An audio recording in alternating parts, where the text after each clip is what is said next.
A continuación presentaremos la cátedra correspondiente a la asignatura de Cálculo Vectorial. Los integrantes de este equipo son Fernando Cavieres Parraqués, Jorge Acarapi Cartes y Alejandra Delgado Cárcamo. Profesor Mauricio Gallardo Caballero, NRC 6284. La bibliografía utilizada para el desarrollo de cada uno de los problemas de esta cátedra corresponden a los siguientes: Cálculo de Larson Hostetler, Cálculo Vectorial de Pita y Cálculo de Smith y Minton. El primer ejercicio se nos pide determinar la ecuación del plano que contiene los tres puntos donde tienen que pasar los tres aviones. Para esto anotamos los puntos A1, A2 y A3. En conjunto tienen que formar el plano.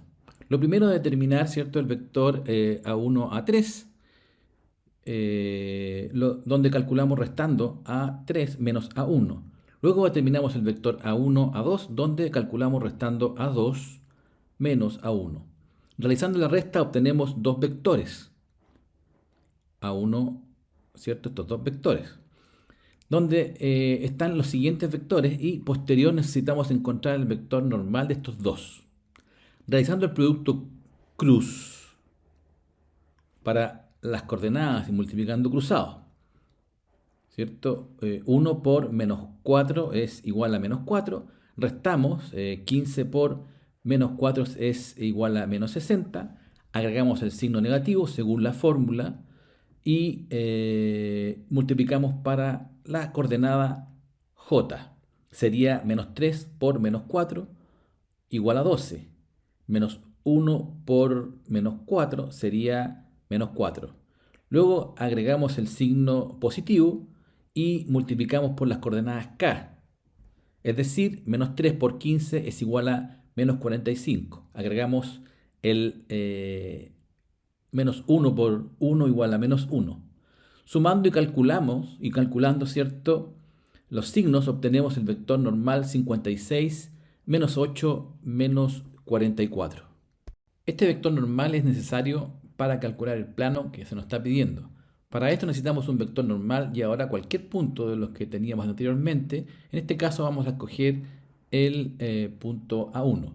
Vamos a calcular el vector arbitrario que sea de A1 hasta B, B siendo un punto cualquiera, y lo vamos a expresar como x, y, z, y le vamos a restar el punto A1. De esta forma formaremos el vector. Lo que nosotros sabemos es que haciendo un producto punto entre el vector normal y el producto A1B, se debería obtener 0. Y de esta forma obtenemos la ecuación del plano. Realizando el producto punto, multiplicamos coordenadas por coordenadas.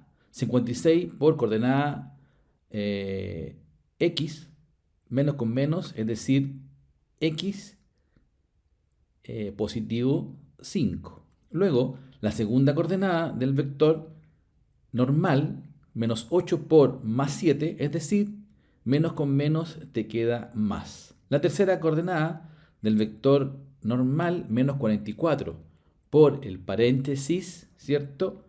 Menos 9. Y este tiene que ser igual a 0. De esta forma, multiplicando cada paréntesis, ¿cierto?, y suma y resta, tenemos la ecuación que se nos está solicitando. Bien, la pregunta B, en esta se nos pide calcular la ecuación de la recta que representa la trayectoria del cuarto avión, si es perpendicular en el plano encontrado anteriormente. Por lo que necesitamos el punto donde se ubicará el cuarto avión, es decir, menos 11, menos 14, 11. También necesitamos utilizar el plano anterior, por lo que vamos a necesitar ocupar el vector normal de este plano, ya que queremos que esta recta pase por el punto A4 y también queremos que sea perpendicular al plano encontrado anteriormente. De esta forma aplicamos la ecuación de la recta, que sería la siguiente: x menos x0, coordenada x de mi factor normal, por lo que nos quedaría x más 11 partido por 56. En la siguiente, y menos y0, coordenada y de mi vector normal, nos quedaría y más 14 partido por menos 8. Z menos z0, ¿cierto? Coordenadas z de mi vector normal, nos quedaría z menos 11 partido por menos 44. Graficando los puntos de GeoGebra, ¿cierto? Efectivamente el plano que nosotros calculamos, que pasa por los tres puntos A1, A2 y A3. La recta que calculamos en la letra B pasa efectivamente por el punto A4 y además es perpendicular al plano encontrado en A. Bueno, ahora continuamos con el ejercicio 2, donde nos dan el siguiente campo vectorial entre R3 y R3.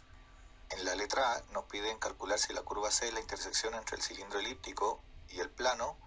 Nos piden calcular la integral de línea para ese campo vectorial.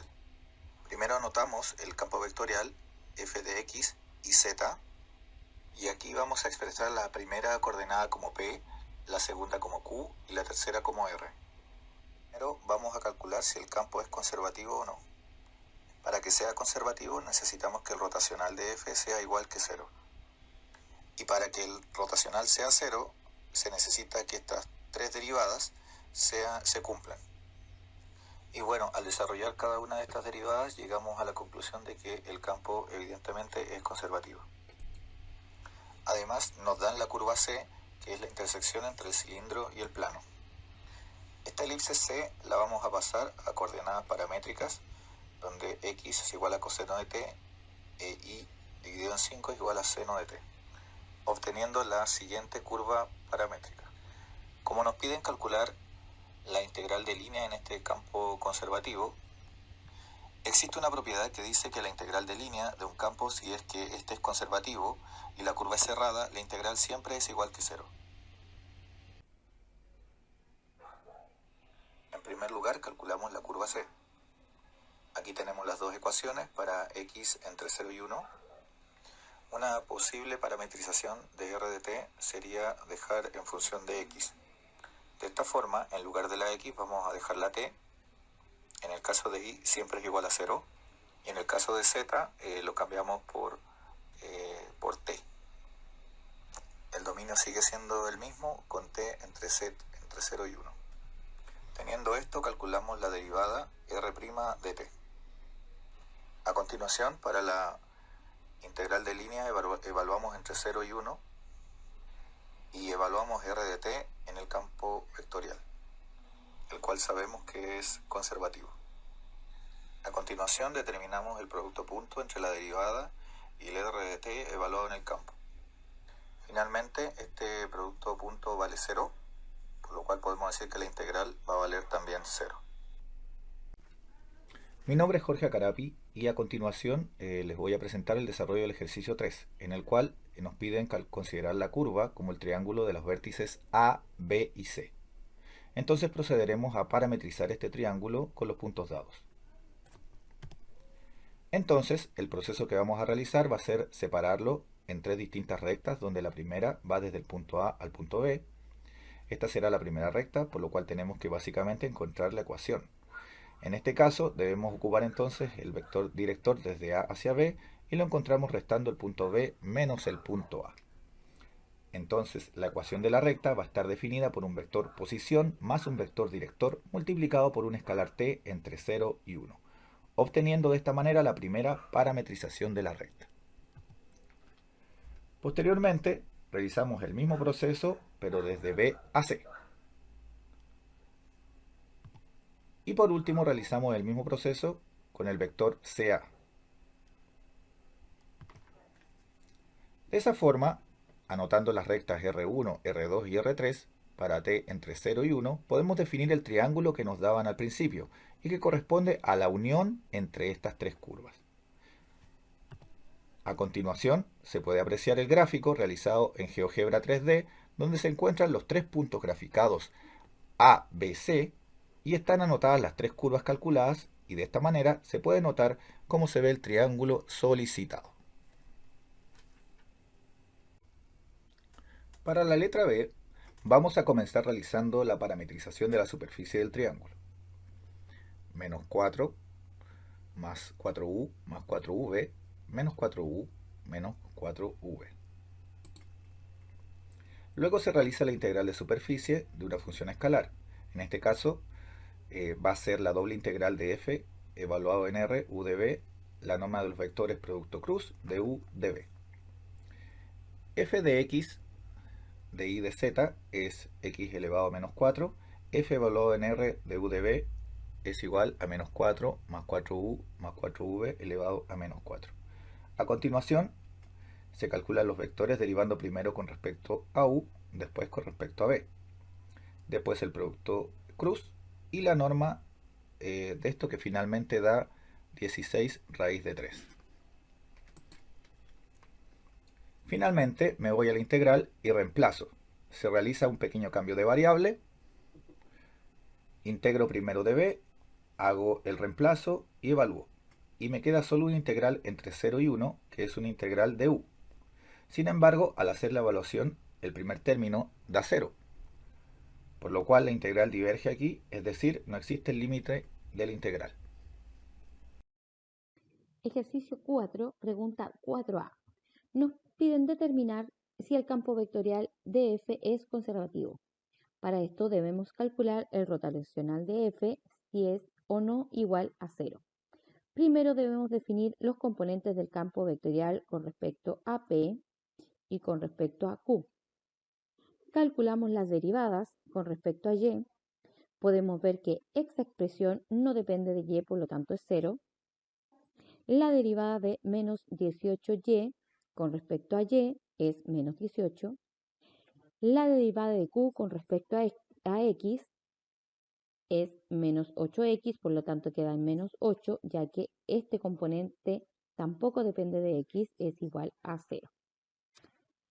Luego, menos 18 se resta de menos 8 y esto nos entrega un valor de menos 10. Como el rotacional no corresponde a 0, no es conservativo. Ejercicio 4b.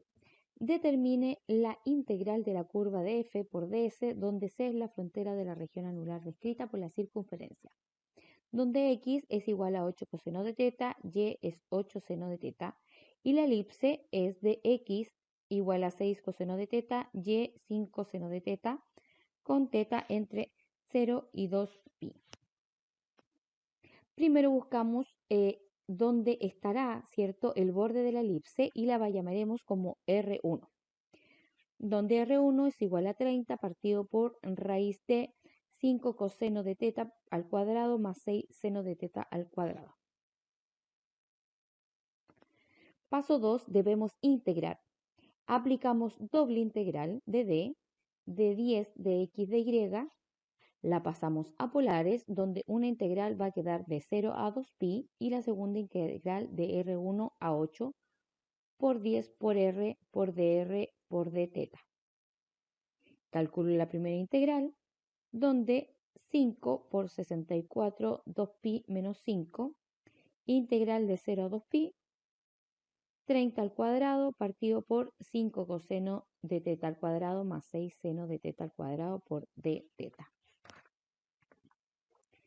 Calculo la segunda integral, donde mi resultado es de 30 al cuadrado partido por 25, integral de tangente al cuadrado de teta más 1, partido por 1 más 6 quinto tangente de teta al cuadrado por todo esto por d teta.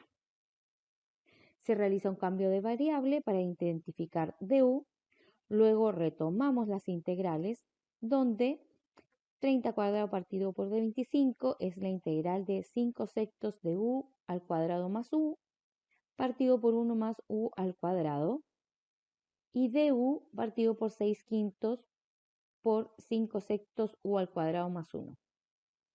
Elimino estos componentes porque son iguales y finalmente me queda 30 integral de du partido por 1 más u al cuadrado es igual a 30 arco tangente de u.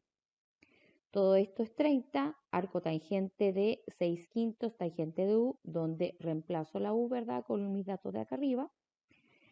Finalizando con 5 por 64 por 2pi menos 5, que es la primera integral, esto por 30, arco tangente de 6 quintos tangente de teta, donde mi integral va de 0 a 2pi, dando como resultado 640